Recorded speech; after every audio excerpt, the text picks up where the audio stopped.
Hi. So, you've been hearing the horror stories from the Hill, and you all were downtown doing what? No, I was the CMS administrator. He was also a Baucus staffer, so oh, you were also a Baucus staffer. We were both living through it, and those guys were all old friends, and it was actually pretty friendly 99% of the time back then. Exactly. But watching what was going on the Hill from the administration point of view, how did that, what were you all doing? We were pretty involved from the very beginning. So I was in the White House working for President Bush 41 and on catastrophic. So it got repealed over my very prone body in 1989. Bill Roper, you remember, and I were the healthcare group in Bush 41. So right. I lived through the catastrophic thing. Senator McCain, people don't remember, God love him, was the #1 guy who repealed that thing. So that was a long year. So I hung around for 13, 14 years waiting for another shot. So I went back to CMS largely. I hope President Bush will talk about this. He was very involved from the very beginning. We spent a lot of time from the first day of administration talking about this, and then 9/11 happened right off the bat, so it kind of set it back. And we rolled out a voluntary drug benefit card in the summer of 2001, which I was assured was okay. We got sued and had to pull it back. It was found it was illegal. So Why we spent was it illegal? It's a long story, but there was a legal argument that we didn't have the power to do it. We came up with a voluntary drug benefit card, and we're going to give it to people as a kind of a precursor to the Part D plan. And we did roll it out in July of '01, and then we got sued in the fall by probably some of the people in this room, and it got yanked back. And we spent a lot of the time the next 2 years. President Bush spent a lot of time. Tommy Thompson and myself, Mark McClellan was there for a while, Doug Badger. He spent many, many dozens of hours going through the weeds on this thing. So he was pretty involved. And we rolled it out in the winter of 2003, and not to rehash the whole thing, but I think, some of the key, Senator Baucus, this was not easy. It was very partisan, very tough. Senator Frist, who was an old personal friend of mine from hospital days, and I and Senate Secretary Thompson, we spent an enormous amount of time working on Senator Kennedy, who did vote for it the first time through, and I don't think it ever would happen without him. Without him? Yeah, the first time through the Senate, he voted for it because I think the argument was discussed earlier, Democrats wanted a $1 trillion to $1.4 trillion benefit, which was much bigger than President Bush said, look, I'm going to do $400 billion over 10 years, period. And we spent a lot of time convincing Democrats, who were very friendly with it, look, you've been waiting for a drug benefit for 30 years. It's either this one or nothing. Right. Let's work together and design it, or you're not going to get anything. And Senator Kennedy got that. We can go through the whole vote, but Senator Wyden, the last two guys to vote for were Senator Wyden, who's a friend of mine, and Senator Lott, who walked off the floor and yelled at me, Scully, you SOB. He's a great guy. He didn't really want to vote for it. But it was tough, and it was a grind for 3 years. And did you receive this from the administration as a bill or as a set of ideas? So I think it was more policy principles that came across to the Senate, and then the Senate and the House had to draft the actual legislation. But I think the administration was very involved. There were lots of meetings, and I think one of the things that was really critical during the whole process was how hard it was going to implement the bill. And not only just to attract new plans to come into the program, but to convince seniors to sign up. And there was huge worries, and still today, to get beneficiary to choose a Part D plan. And the whole benefit really is hinged upon beneficiaries participating, choosing to pay premiums, and that's the fundamental nature. And during my time at CMS, during 2009 to 2014, there was always a very huge emphasis to educate beneficiaries, to help them understand their options, what the donut hole means, what it doesn't mean, the beneficiary protections, and just beyond the legislation was a huge infrastructure that had to be developed, not just to run the program, but also to communicate to beneficiaries in a much different way than Part A and Part B Medicare coverage. Yeah, my job was to design it, pass it, and then I left and lobbed it. So I left in the winter of 2004. But I think Part D really had, it was really a huge surprise to everybody who was involved that how many companies chose to participate. And the worry back in 2003 was that plans wouldn't step up to participate, and there were fallback options. But by 2009, when I got to CMS, there was almost too much choice, and beneficiaries didn't change plans. They were often reported to us, confused by the different options. And we had to spend a lot of time just to make sure that beneficiaries could understand different plan options, what the catastrophic coverage meant, what the various cost-sharing options meant. But that was a huge change to how Medicare fundamentally operates. Just to go back to the beginning, we sent about a 40-page document to the Hill that was policy. Yeah. And it looked a lot like what passed in the end, but the Hill made a lot of changes. But our real goal, which people forget, in addition to having a drug benefit, is the Medicare Advantage plan, which is now 34% of seniors, 50% of new seniors getting Medicare Advantage. When I got to CMS, it was 4.5%, and everybody was bailing out. This is the health savings account. This is Medicare private health plans. Oh, right, it was then called Medicare Plus Choice. And just to show you how screwed up the Hill can be, the reason it's called Medicare Plus Choice was because in 1997, when it passed, the most recent version, the Senate bill was Medicare Plus and the House bill was Medicare Choice. So they couldn't agree, they called it Medicare Plus Choice. But it was a disaster by 2001, and we were trying to not only define Part D, but try to give the drug benefit as an incentive to get more people into Medicare Advantage. And so now, 15 years later, which it was part of the same bill, Medicare Advantage was renamed from Medicare Plus Choice. So the goal was not just to have a Medicare drug benefit, but also to combine these into one large, more private sector looking at-risk plan that would get more people out of Medicare, what we perceived to be price-fixed Medicare fee-for-service, which we didn't think was working, and into private health plans. So it was not just Part D, it was also Medicare Advantage, which was equally, in our minds, as big an issue. But problematic for Democrats. Well, I think the Part D benefits based upon two fundamental principles. Number one is choice and competition, and number two is based upon strong beneficiary protections. And so whenever you delegate strong beneficiary protections to private health plans, you have to worry about whether those processes will be followed. And from 2003 to 2009, I think the benefit went through a process to build participation, to educate beneficiaries, and it worked beautifully. And there was lots of choice, and many Medicare beneficiaries, most signed up for the Part D benefit. But from 2009, say, to 2012, the real challenge was to get the Part D plans to follow the beneficiary protections. We spent a huge amount. What happened? Well, I think things would happen such as plans wouldn't follow protected classes, and they would deny drugs point of sale. And we had CMS today has a huge complaint monitoring process. And you could tell when there was a problem because complaints just flooded into the system. And we had to invest, we had to build new capacity to audit, to oversee the Part D plans. And we actually kicked some plans out of the program because they weren't following the rules. And that created disruption, created huge transition for many Medicare beneficiaries. But I think the challenge was that Democrats no longer were very worried to trust the benefit during that period of time. And so we really had to build back trust and get more bipartisan political support by having a very strong oversight process to ensure beneficiary protections were being followed. But when you have 50 plans in every region, you have so much emphasis, so much monitoring, so much audit has to go in to ensure that the fundamental principles are being followed. One of the problems, the politics are way worse now than they were back then, but they were not good back then. And right. When this thing passed, it passed, and I got clobbered. I probably don't remember the clobbering I took over this thing when it passed. But it was very controversial. Democrats didn't like it, mainly because it was smaller than they wanted, but it was also George Bush's idea going into 2004, an election year. Right.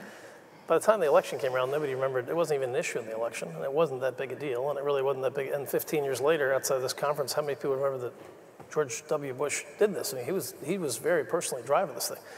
I just think the politics get carried away. Tom Daschle, who was my law partner for years, and I love him. Believe me, that year in 2004, he was hammering Max Baucus. He was hammering Wyden. Every Democrat that voted for it, he was about to kill him. And it became very partisan. I think 10 years later, Senator Daschle would tell you it worked out pretty well. I mean, unfortunately, you get into these political knife fights, and the reality is for beneficiaries 10, 15 years later, nobody remembers which party did it. If you did the right thing, it works out. That does tend to be the case. But the party that does it usually likes to take a good bit of credit for it, though. And it's funny about Republicans and Part D. How much credit do they take for it? Well, not Democrats much. and Medicare, that's my point. I mean, Democrats and Medicare you hear a lot about. Yeah. Right. So, you talked about the problems with the competition and it being confusing, but in this report we have today, 83% of seniors say they like that they like the competition and they want a choice of plans. So clearly there's something working there.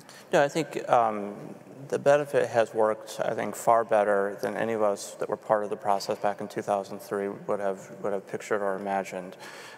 Today, beneficiaries are very comfortable choosing a Part D plan every year.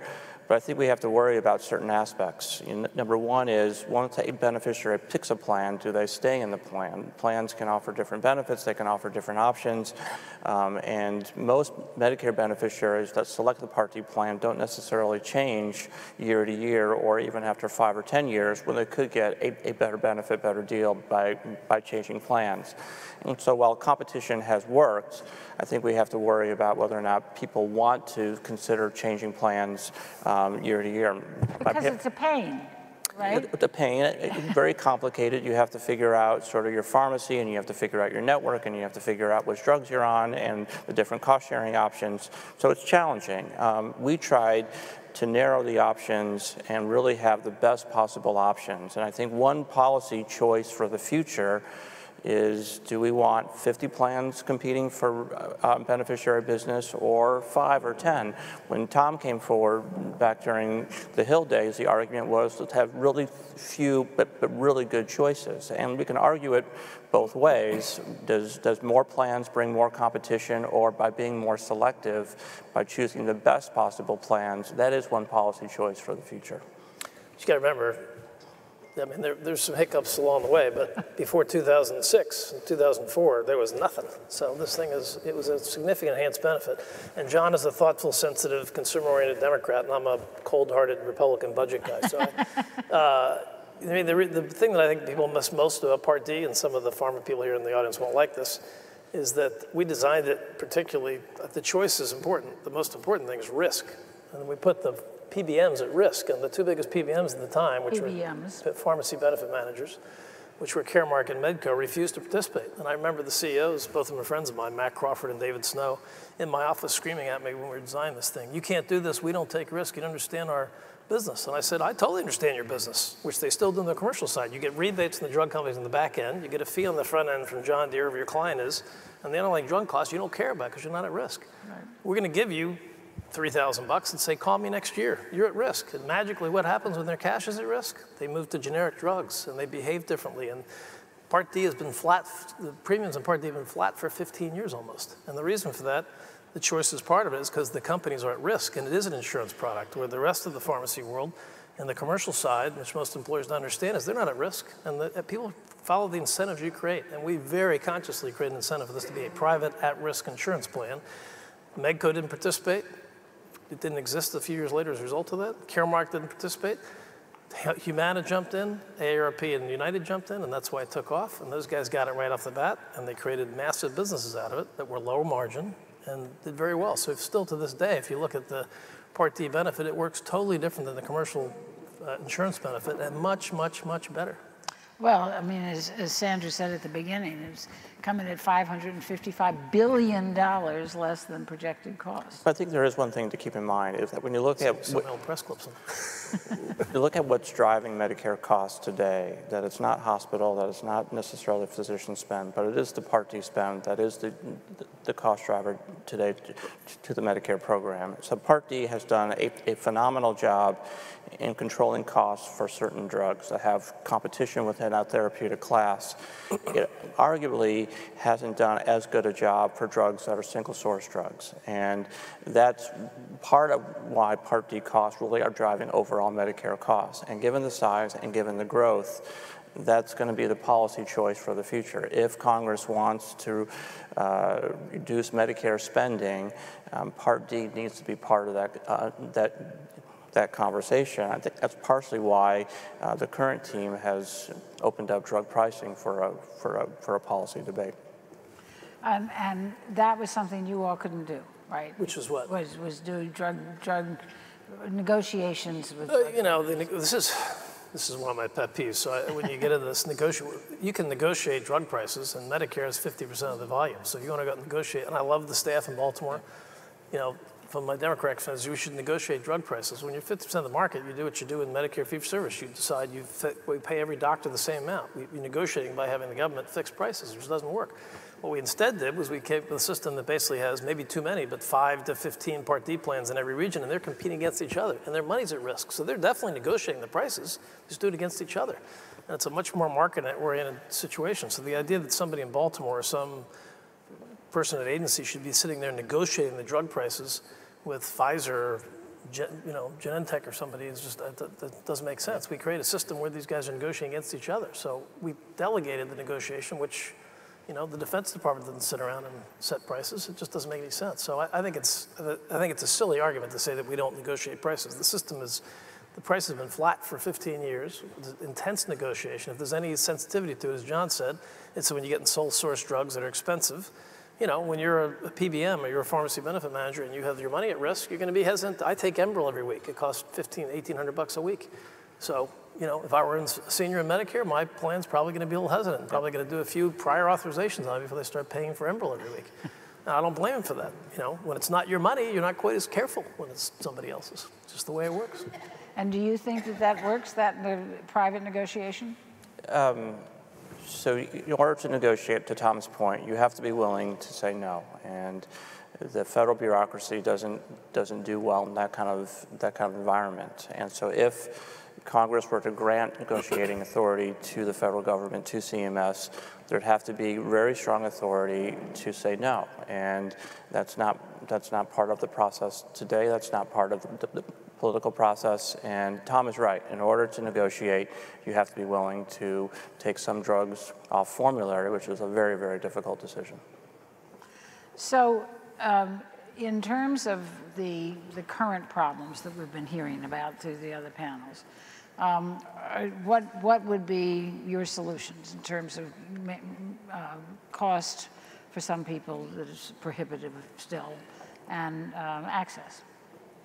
Well, I think one thing that could be considered is if you were really to trigger kind of stronger competition through the Part D plans. And so if we were to think about policies that were to say that only the top 5 best bidders or top 10, whatever the number is, that could be an option. So if we weren't able to achieve political consensus on drug pricing reforms, there are other means that Part D could evolve to that would trigger even more competition through the system. And that may create more pricing pressure, more cost consciousness. And the question that I would raise is, does Part D really have true competition today? Most Part D plans offer very similar formularies across the board. They cover similar drugs. There aren't a lot of differences when you compare certain different Part D drug plans. And one option to reduce drug prices would be to think about price negotiation. Then you have to get into very challenging discussions about taking drugs off Medicare formularies, or you could think about policies that would really trigger more competition and more differentiation between the Part D plans that could then trigger more better pricing for seniors. I don't disagree with any of that. I think if you really want to shake things up, I think Part B spending has been higher. So if you look at the fights we had in 2003 and 4 passing this bill, don't forget the ugliest one was over ASP plus 6 because the oncologist went crazy. Part B drugs, which are not part of Part D, the infused drugs that you do in an institution. In the hospital. And there's no reason they should take all those and fold them into Part D. I mean, if you're in a Medicare, if you're in a Humana plan or a Blue Cross plan, there's no such thing as Medicare Part B. The idea that you have this $25 billion separate program where inflation's the highest in Part B is crazy. They need to say, look, we're going to put it in Part D and fold it in and get rid of it. Personally, my solution, which was at the beginning, is you got to bundle you do pre-acute bundling and acute bundling and then post-acute bundling and drug bundling and put them all together in Medicare Advantage and get rid of the fee-for-service program. That would really save you some money, which was our goal from the beginning, and it's happening slowly. You're now at half the program of new entrants is in Medicare Part. The more you put somebody on the taxpayers at risk, the better results you get, period, in my view, as opposed to fixing prices. And I think the issue is that when you do that and you put whether it's Humana or Blue Cross or Aetna at risk, and you give them that money, and no matter how many bundles you give them, you have to have some consumer sensitivity to make sure that the person that has lupus or whatever the very sensitive drug is covered, and that's the pressure. But the biggest issue you have is the politics of the system, and the more you leave the price mechanism to a political system, the less you're going to get. And you know what? The politics of the system meaning the politics of the Hill or the politics among the companies? Both. And they're interactive. So if you're sitting at CMS, you get a lot of heat for not covering a certain drug. So we only have 23 minutes left. I can give you lots of examples, I'll give you one quick one. So I got a call from, I think she's still in Congress, Susan Davis, Congresswoman from San Diego, this 18 years ago. Mr. Scully, this drug is sitting at CMS and you're a bureaucrat. She was very nice. You have not approved this and it's been sitting there for a while. So I called up, said, what's the deal on this drug? Zevalin it was called. And the guy checks and says, I don't know, I'll check. He said, well, we're going to approve it this week. I said, just out of curiosity, what's the cost? Oh, it's $29,000 a dose. I said, you got to be out of your mind. 18 years ago. Yeah. I said, forget it. But they made up the number because that's the way the system worked. So I called up the CEO of the company back then in San Diego. First he answered, he actually said, can I call you back? Because I didn't think it was really me. And I said, I'm not paying you $29,000 a dose. But they made up the number. They sent a bunch of docs back, spent a week with us. Turned out we paid them $21,000 a dose. That was the right amount. But my point is, when you're in a system like this, where you make these kind of calls, you get a call from the Hill, you get a call from companies, people run ads. You can't make a rational decision. In that particular case, it was a Part B drug that was infused, a very narrow cancer drug, and we paid them. They turned out the company handled very well. I can't remember what the successor company is. But that process normally would have been, this congresswoman, she was very nice, calls me up, complain, and we approved the thing or whatever. And, under some number they made up. It was a different system back then. But, the politics play into this stuff all the time. And you're much better off having, hopefully, a thoughtful pharmacy director at Anthem make this call than somebody in a political system sitting at CMS who has no rational economic factors. I think that's the benefit to Part D, is that these decisions get made by companies, by private companies, and they're not as, they face political pressures to be sure, but when you make a decision within CMS, then you get bombarded by every member of Congress, their staffs, different companies that have different interests, and much more challenging, much more time consuming, much more public, very difficult coverage or pricing decisions. As I said, the toughest issue, if you ask John Breaux, and as a friend of yours, or Billy Tozan, the thing that took up more time than anything else in the conference in 2003 was the fight over oncology and ASP plus 6. What? College? Am I right? Yes. Oncology payments to oncologists for cancer and this obscure thing called ASP plus 6. If you look at the 17-day conference we had, half of that was those two guys who are great friends pounding each other over this obscure Part B payment. It didn't have anything to do with Part D. And that's what held up the bill for a week and a half. That was pure, raw, inside Louisiana politics. Is that unfair? I think You're so. not familiar with that, right? No, not at all. So I guess I'm being naive here, but so what you're saying is inside CMS, you have members of Congress calling and saying, do my drug because it's made in my district? It's constant. Approve it quickly, or, look, with Senator Baucus, who's I consider a friend, when I was at CMS and he called me up and asked me about a hospital that was having problems or a doctor practice or some drug was approved, I had to deal with a lot of stuff. Of course, I tried to fix it if I could. Sometimes you say no, but that's just the system and the way it works. I think that was, Jersey delegation cares an awful lot about drug prices. Right, sure. I think that was a huge pressure point back in 2009, 2010 during my time at CMS, is that there were many members of Congress who were pushing CMS to oversee the benefit much more aggressively, to ensure that beneficiary protections were being followed, and that pressure does have a lot of good, and it can force the agency really to think about the beneficiary first and to think about making sure that the principles behind the benefit are being followed. So here you are 15 years later, and it's a success in your view, right? Yeah, I think so. Yes. And what were the surprises? I think the first surprise was, number one, that so many companies would step forward to choose to offer the benefit. And I think at least during my time on the Hill, Liz talked about this as well, is that there was a huge fear that plans wouldn't step forward, and that would create challenges to deliver benefits to beneficiaries. So surprise number one was how much choice and how much participation there was from the private industry. CMS doesn't have to worry about that today. So that was, I think, surprise number one. Positive surprise. Positive surprise number two was the fact that beneficiaries seem to gravitate towards the language. My dad talks about the part... Gravitate toward the language?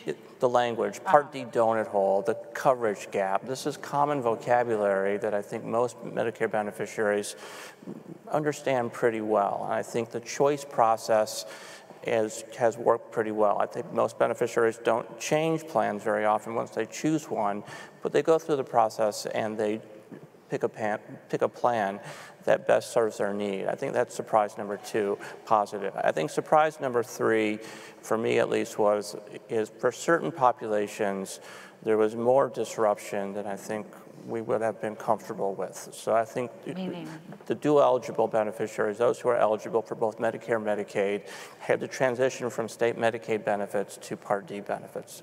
Very disruptive. But then the law has a provision that says dual eligibles have to be enrolled in the lowest premium plans. And that changes year to year, which means that every year, it was a very large number starting off, dual eligible beneficiaries had to change Part D plans. So the frailest of the frail, disabled population, and managing that process and ensuring no beneficiary got lost through the cracks was tremendously challenging. I think. And was that something CMS had to do? So CMS every year had to manage through this process, and during 2008, 2009, 2010, there was something like 1.5 million, 2 million beneficiaries that were disrupted from their Part D plan, that had to leave their plan and go to a new Part D plan, new formulary, new pharmacy network, which is a huge process. That number is much smaller today, I think, but that was one challenge that really faced CMS during the early years of the benefit. I think if you still look at the biggest problem we have with seniors, to me, is I still think Massachusetts has done a good job, Minnesota. Generally, the dual eligible population, which is 11 million poor, frail seniors, it's still a confused, the whole system of solving how you take care of dual eligibles, Medicare and Medicaid, low-income seniors, is still tough, and the first company that figures that out is going to, it's complicated. I think Massachusetts is doing a better job than anybody else. The surprises to me, I think the fact that everybody showed up, I think I testified at the time saying that these plans don't exist in nature, which of course I got hammered for about a year because people were afraid they weren't going to show up, and right. they did in fact show up, which is a good thing. I think people vastly underestimate how much, and there were a lot of people in the other panel involved in this, but the administration on the Hill, there's no such thing back then as Medicare risk adjustment or risk corridors, because we created these plans, the risk corridors, which ended up blowing up, unfortunately, under Obamacare, a whole different set of facts. To get these plans in, we basically limited their losses for the first 2 years, so it was much less risky for them to come in. We made that up out of whole cloth. There was all this complicated reinsurance people were going to do, and we sat down one day and said, why don't we just make up these things called risk corridors? And at least for Part D, they worked. And for both Part D and MA, what is a risk card? it just said basically if you're an insurance plan, either it was a drug plan, and your medical cost target is say 85%. So if you collect $100, you're supposed to spend $85 of that on medical costs, and 5% on profit, hopefully, and 10% on admin. If you end up missing by more than plus or minus 2%, the government basically covers your costs, and you basically, for the first couple of years, it's like, I used to call it's like the runners on a bowling alley. When you start bowling, you can't screw up too badly. So for the first couple of years, we gave people those, and we made that up one day out of nowhere because it was better than a reinsurance system. And the second one, which is risk adjustment, I was on the board of HMO all during the 90s, Oxford Health Plans, and we used to joke back then, because the way Medicare private plans worked is you put your enrollment office on the 50th floor of a walk-up, because you got paid for recruiting healthy people. And as a result of the 2003 bill, we came up with this totally complicated system we weren't sure it was going to work, called risk adjustment, that basically said if you recruit a sick person, an unhealthy person, you get paid more. All of a sudden, the insurance companies went from avoiding sick people to chasing sick people. Because you get paid $50,000 for a very complicated person as United Healthcare, and you can take care of them for $42,000. You do a lot better than if you get zero. No, 12,000 and you manage it to 11,000. That's a good point. So that completely changed the whole behavior patterns, predictably, of the managed care plans by putting in risk adjustments. It had some flaws, but that didn't exist. So a lot of these second, third-tier issues that people not take for granted, risk corridors, risk adjustment, they were made up. We've been talking about risk adjustment for years, but if you really believe in private insurance and Medicare, coming up with a risk adjustment system that worked was really the key, and it didn't exist between 2000. These guys, by the way, largely the Obama administration made it work in practice later, but it was thrown in the 2003-4 bill. I don't think people understood what the hell we were doing at the time.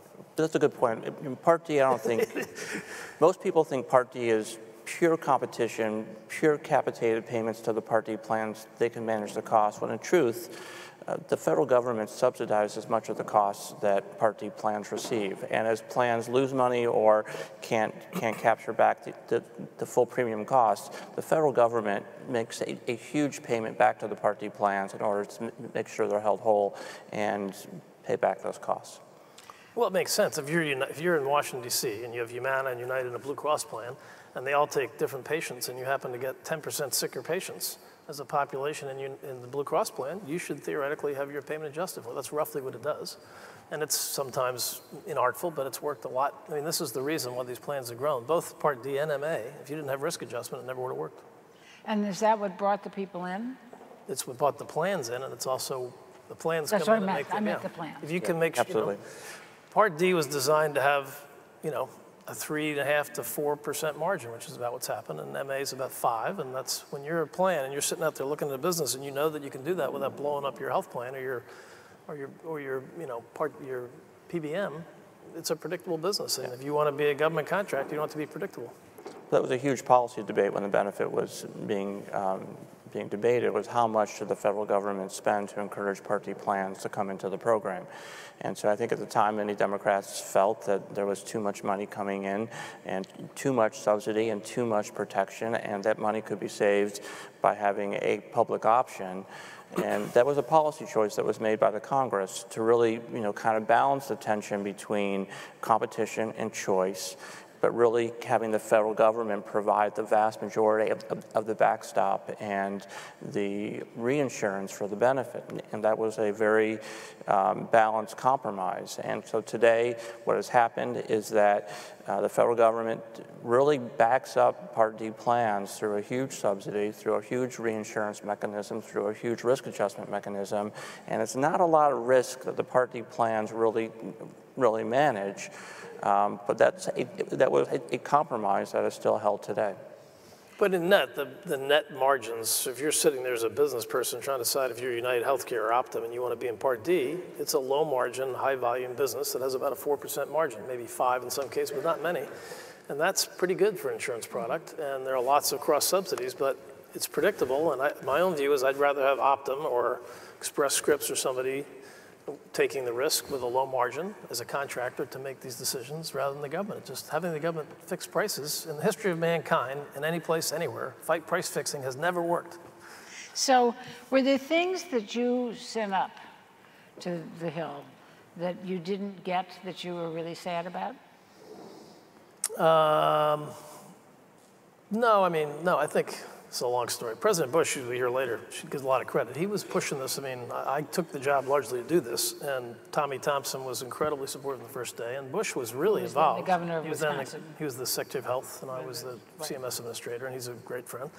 But Bush was really involved in helping design this to the extent, as I was saying, John earlier, he would sit down and spend hours talking about what happens to a woman that makes $13,000. He was shockingly involved in the details of cooking this up before he rolled it out. Originally, believe it or not, as I mentioned earlier, we intended to hang the drug benefit out there as an incentive to get people back into Medicare Advantage. So we actually, people wouldn't remember this, the original package we sent up, you got half a loaf. If you want to stay in Medicare fee-for-service, you got half a Medicare benefit. And if you got in the Medicare, the private plan, you got the whole benefit. So we were trying to put it out there as a hook to try to drive more people into private health plans back then. That was the original design of it. It looked a lot like what passed, but when it got to the Hill, that got jettisoned pretty quickly. Republicans thought they'd get killed for that, so it ended up being politically. Part D is an add-on to the traditional Medicare program, and then Medicare Advantage basically folded its own benefit. I don't think I was upset about that, but that's probably the biggest thing we lost. Was we originally had a much plusher Medicare benefit if you went into what's now called Medicare Advantage if you stayed in fee-for-service, and that got jettisoned probably a month or two in. Yeah, that's right. Did you, as you watched this going through, the Ways and Means and Finance and to the floors, were there places where you thought this will never happen? Oh, all the time. Like to the last day. So it passed, it went through the Senate, I think, because of Senator Kennedy, who I was very fond of. And the House, Bill Thomas, who's a friend of mine, was very tough. The reason Senator Kennedy didn't support it when it came back was Thomas, who you knew was brutal to the House Democrats. And I sat in those meetings to the point where they felt so abused that they went back to the Senate and said, these guys are so abusive, you can't support them. That's largely what happened. So the bill didn't change that much. It was just that Thomas was so tough, and the conferences were the Republicans in the House and Senate and a few Senate Democrats, and they just wouldn't let Charlie wrangle anybody else in, and they were pretty rough on him. And that really caused some of the problems. When we came down to the House vote at the end, just to show you how this stuff works, Roll Pomeroy, who's a friend of mine and one of my partners for years from North Dakota, had been on me for the North Dakota wage index for years, that North Dakota hospitals were underpaid. And one day walking down the hall, he said, hey, Scully, you know, I might vote for this thing if you fix the North Dakota wage index. And I said, you know, how about Kent Conrad and Byron Dorgan? He said, yeah, I'll get them together tomorrow. So I went over to their office the next day. And there's only 4 people in North Dakota, so it wasn't very expensive to fix now it. they're more of a fraction. And they were balling the fence about voting for this bill, and we were short in the House and a couple of shorts in the Senate. And as you notice, Dorgan and Conrad and Earl Pomeroy all voted for the bill. And I told them I'd fix the North Dakota wage index. What was it? What was It's the way hospitals get paid. It was more money for rural hospitals. It's a lot of money for hospitals in North Dakota. And you know what? I think they're proud of the bill. And they were wavering anyway, but you fixed that for them and they voted for it. And then a year later, after I left, CMS comes out with a rule that doesn't include it. And I was gone. So I had to call Tommy Thompson, I had to call Carl Rove, and a few other people and say, listen, guys, you got this bill because of this frickin' deal. You got to, and to their credit, they put it back in. And to this day, North Dakota hospitals are probably paid 14% more than they otherwise would have been. Is that fair? Probably, yeah. It's just the way the sausage gets made. So as the clock was staying open for hours on the House vote, were you frantically calling people and twisting arms? There was a lot of education. I think, well, I think not on just what Tom described, but just the complexity of the bill. And so I spent a lot of time during 2003 just educating members of Congress, their staffs, regarding just how the benefit worked and how beneficiaries would navigate the process. And one important principle was the fact that beneficiaries wouldn't be induced to go into a managed care plan for the Part A and Part B benefits, but still have the option to be in traditional fee-for-service. And that was a huge principle. And so we had to spend, Liz and I and others on the caucus team, really just to kind of educate what's in the bill versus what's not in the bill. And so I think up to the last minute of the votes, we were talking to members of Congress, their staffs, the administration, to make sure they understood what was very important to Democrats is how the benefit worked. And I think what we don't fully understand, or I guess recognize today, is how much of a change Part D was for the Medicare program. And most Medicare beneficiaries went to their Social Security office, they signed up for benefits, they got their Part A and their Part B cards in the mail, they went to the doctor, they could see any doctor. And Part D really was the first time to change how Medicare beneficiaries think about their benefits, sign up for benefits, receive their benefits. They have to think about their Part B coverage and their Medigap coverage and whether they want to join a Medicare managed care plan. And oh, by the way, they have to think about what drugs they take so they can choose the formulary that best suits them. And what CMS did very well in 2003 and 4 and 5, and Tom deserves credit for this, was to build consumer tools that let Medicare beneficiaries type in their drugs and then help select the best possible Part D plan. But that was brand new, and that took a lot of time and a lot of energy and a lot of effort really just to say accurately, fairly, what the Part D benefit was doing, what it didn't do, and how beneficiaries would navigate that process going forward. And many members of Congress were very concerned about that, and they felt that it was too complex, it was too much choice, not enough protection. Difficult for someone to do. Absolutely. It still is difficult, and there's some hiccups in it, but it's, I mean, look, it's a giant new entitlement program, which is why Republicans didn't like it to begin with, that has had lower than expected spending, and it's been flat for 15 years. So, I mean, I still have Republicans get mad at me for being a big liberal for working on this, for, you know, all this new spending. But, you know, I think it's worked out reasonably well. And back, by the way, to the vote, I think the House vote, House dynamics are different than the Senate. I always thought we were going to get to 218 in the House. Some Democrats that voted for it, like Earl Palmer, were afraid to get beaten up, but they voted for it at the end. Some Republicans wanted to take a walk if they get away with it for their elections. I always thought we were going to get to 218 because you know that as people show up. The Senate was really tough. I remember sitting in the Senate gallery. Senator Wyden, who was the key vote, who was the last guy, to vote for it, and then he voted for it, and then Trent Lott would have been the guy to take it down, so he voted for it too. And I remember talking to the account, and I was watching Senator Clinton work them both, work over. These guys are working wide and hard. It was up in the air till the last second, and I don't think we had any idea it was going to pass in the Senate. It was much tougher, and Senator Baca, Sproul, Wyden. Look, at the time, it was very controversial, and there were 9 of them that voted for it. I think they deserve a lot of credit for having a lot of guts. It would never have happened. I was sitting in the Baca's office, and our chief of staff said, "Go home, the vote is over." We lost, and then 2 or 3 members of Congress flipped in the last minute, and then it was back live. And so it was a really exciting, but also very, very scary time. It was dicier in the Senate than it was in the House, despite all the history books about the House being.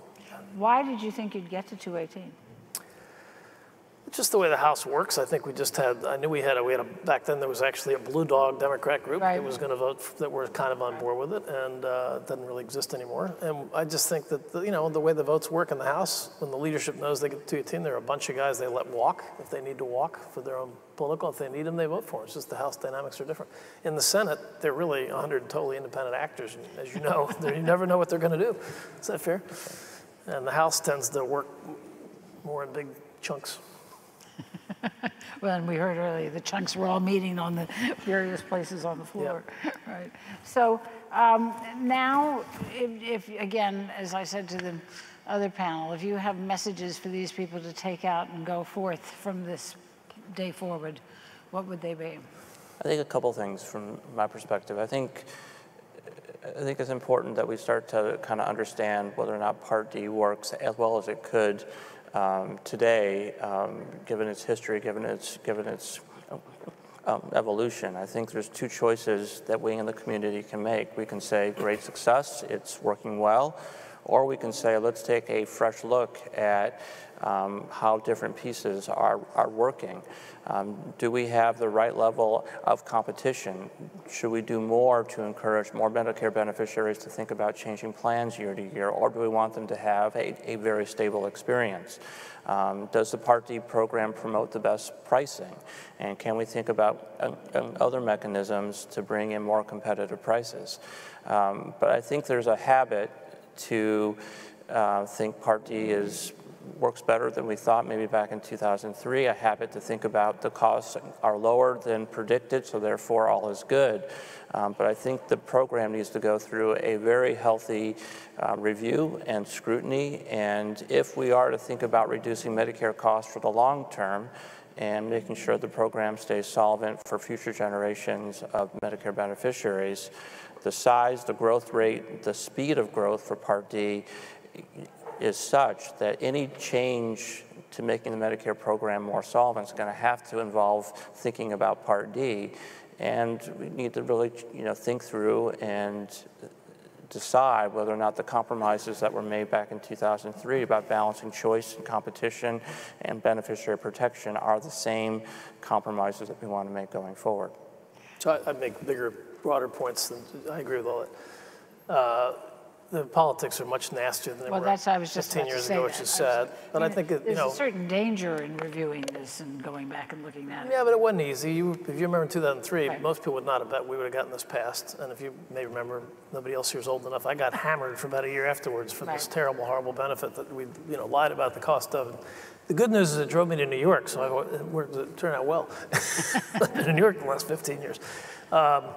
But I would say, look, on immigration, which is the biggest issue we face now, I mean, people may give up on it. Something's got to be done. And this was a very controversial thing. And if you found somebody who's good, and some of my favorite members, sadly, Senator Corker and Paul Ryan are retiring, but Democrats and Republicans, if you find the right middle ground substantively and you do something bipartisan, things can get done. Even maybe not in the next couple of years. It's maybe too nasty, but at some point you shouldn't give up on it. I worked on this for 15 years before we did this. I was catastrophic.